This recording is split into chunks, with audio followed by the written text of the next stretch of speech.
জঙ্গিপুরের তৃণমূল বিধায়কের একাধিক অফিস কারখানায় জিএসটি আধিকারিকদের হানা। মঙ্গলবার বিকেল 4টে নাগাদ 8 সদস্যের তদন্তকারী দল এবং কেন্দ্রীয় বাহিনীর জওয়ানরা উপস্থিত হন মুর্শিদাবাদে।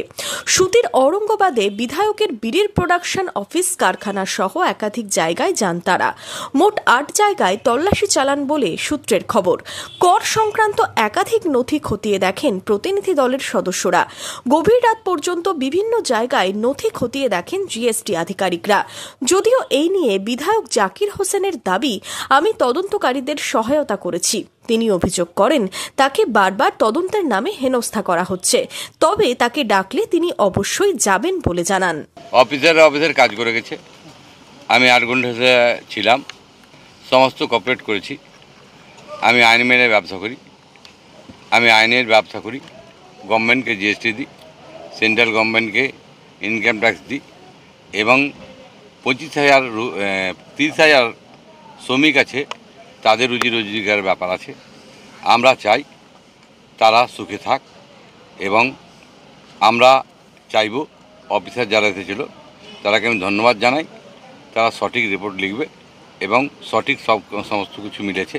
কেন আমি একজন জেনুইন ব্যবসায়ী হিসেবে আমি 8 ঘন্টা ধরে টাইম দিয়েছি এবং আমি চাইব যে কম জেনে এগুলো হয় তাহলে মানুষের ভিতরে একটা আতঙ্ক ছড়াচ্ছে, আতঙ্কটা যেন না ছড়ায়। আমরা অফিসাররা যথেষ্ট কোঅপারেট করেছে, তবুও আমি বলবো অফিসাররা যেন নোটিশ করে ডাকলে ভালো হয়, তাহলে আমাদের পক্ষে সুবিধা হয়। যেন কারা ছিলেন? জিএসটি না ইনকাম ট্যাক্স? জিএসটি ছিলেন, জিএসটি অফিসার। আপনাকে ডাকা হয়েছে? দেখুন, আমাকে কোনো ডাকা হয়নি, কারণ দেখুন প্রসিডিউর ছিল, প্রসিডিউর মেনটেন করেছে। আমাকে ডাকলে অবশ্যই যাও, কেন আমি জেনুইন ব্যবসা করি, ভয়ের কিছু কারণ নেই। আমরা সবসময় চাইব অফিসারের কাজ করুক, কিন্তু আমরা সঠিক কাজ করব। কিন্তু আমরা ম্যানুয়াল কাজ করি, আপনারা জানেন, ম্যানুয়াল কাজ করি।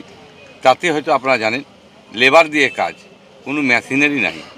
এটা এখানে জায়গায় ওখানে রেখেছে, কিন্তু কোনো কিছু ভুল নাই, সঠিক আছে এটুকু বলতে পারি। এইভাবে 2-3 বার করে আসছে আপনাকে? দেখুন, আমি 2-3 বারে হ্যারাস হচ্ছে, এটা ঠিকই, কিন্তু আমার মাননীয় মুখ্যমন্ত্রী আমাদের আছে এবং আমার সেন্ট্রালের উপর ভরসা আছে যে তারা পাঠাক।